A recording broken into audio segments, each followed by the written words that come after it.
Hello friends, Radhe Radhe, जय श्री कृष्णा। कैसे हो आप सब? स्वागत है आपका हमारे एक और वीडियो में। आज हम बात करेंगे महाकुंभ माँ गंगा जी के बारे में। जो कि आप सब जानते ही हैं, महाकुंभ प्रयागराज जो कि 144 साल बाद ऐसा दुर्लभ संयोग बन रहा है इस बार महाकुंभ में। तो इस बार महाकुंभ में जरूर जाएं और माँ गंगा जी में जरूर स्नान करें। माँ गंगा जी की महिमा वेद पुराणों में वर्णित है। इन्हें देव नदी गंगा जी भी कहा जाता है, सुरसरी भी कहा जाता है। सुरसरी गंगा देव नदी के आदि नामों से माँ गंगा को जाना जाता है। माँ गंगा ही मोक्षदायिनी है, सभी पापों को नाश करने वाली है। माँ गंगा के दर्शन स्पर्श करने मात्र से ही प्राणी के समस्त पाप दूर हो जाते हैं। तो इस प्रकार माँ गंगा को प्रणाम कर कर ही सबसे पहले जब प्रयागराज में जाएं तो माँ गंगा को सबसे पहले प्रणाम करें। माँ गंगा की हमारे वेद पुराणों में महिमा, अद्भुत महिमा वर्णन है।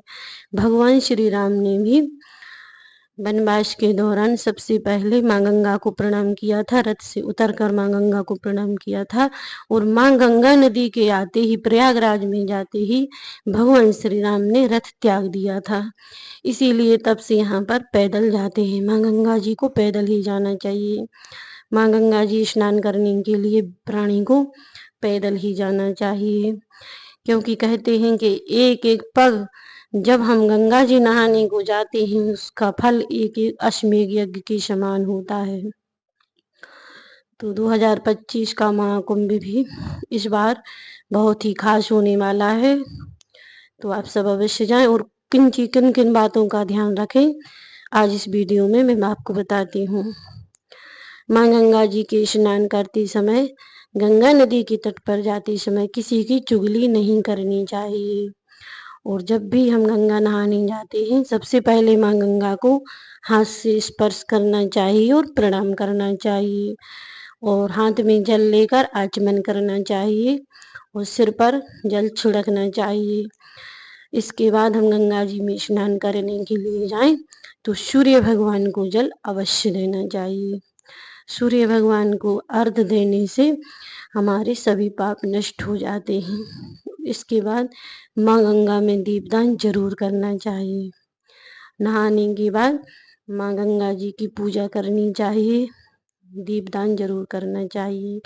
आप माँ गंगा जी के लिए सुहाग का सामान घर से भी ले जा सकते हैं, और यदि घर से ना ले जाएं तो वहाँ पर भी चुनरी आदि मिल जाती है। चुनरी, सिंदूर, कुमकुम और दीप प्रज्वलित जरूर करना चाहिए। पुष्प आदि की मालाएं भी वहाँ पर मिल जाती हैं। तो माँ गंगा जी की पूजन जरूर करना चाहिए। और माँ गंगा जी में दीप दान करने से प्राणी के हजारों जन्मों के पाप नष्ट हो जाते हैं। और मान्यता है कि माँ गंगा जी में चुनरी अर्पित करने से घर में गरीबी नहीं आती है। इसीलिए माँ गंगा जी में चुनरी चढ़ाई जाती है। और माँ गंगा जी में दीपदान का भी विशेष महत्व है। तो माँ गंगा जी में दीपदान अवश्य करना चाहिए। माँ गंगा जी को चुनरी अवश्य चढ़ानी चाहिए। और माँ गंगा जी में ज्योत भी जलाना चाहिए, धूप दीप अगरबत्ती जो भी आपकी श्रद्धा हो। माँ गंगा जी में पैसे भी डालना चाहिए, नारियल भी चढ़ाना चाहिए। जितनी आपकी श्रद्धा हो माँ गंगा जी में दान पुण्य जरूर करना चाहिए। और वहाँ पर गरीबों को भी दान थोड़ा बहुत जरूर देना चाहिए। और हमारे गुरुदेव प्रदीप मिश्रा जी ने एक उपाय और बताया है, जो कि गंगा जी नहाते समय जब भी हम वहाँ से निकलते हैं तो वहाँ की मिट्टी, जो गंगा जी की जो मिट्टी होती है, मिट्टी या रेत, कुछ भी हो, उस रेत को या मिट्टी को बाहर लाकर गंगा जी में से ही बाहर लाकर और एक स्वास्तिक बना देना चाहिए गंगा जी के तट पर, और उस पर दीपक लगा देना चाहिए। इससे अश्वमेध यज्ञ के समान फल प्राप्त होता है और इस उपाय के करने से घर में गरीबी नहीं आती है। गुरुदेव प्रदीप मिश्रा जी ने यह उपाय बताया है, जो कि शिव पुराण कथा में निकला था। और इस प्रकार से हम गंगा जी में स्नान करेंगे और गुरुदेव जी का उपाय जरूर करेंगे। और माँ गंगा को प्रणाम करके ही वहाँ से माँ गंगा जी से विदाई लेकर आगे बढ़ेंगे। तो यहाँ पर गंगा जी के स्नान करने के बाद यहाँ पर अक्षय वट के नीचे भी थोड़ी देर विश्राम जरूर करना चाहिए, जो कि अक्षय वट के विश्राम से भी वेद पुराणों में मान्यता है कि व्यक्ति के समस्त पाप नष्ट हो जाते हैं। माँ गंगा की धरती पर आते ही भागीरथ जी गंगा लेकर आए थे, तो माँ गंगा की धरती पर आने से बहुत ही भार बढ़ गया था। इसीलिए हमारे भगवान शिव जी ने माँ गंगा को सिर पर धारण किया था।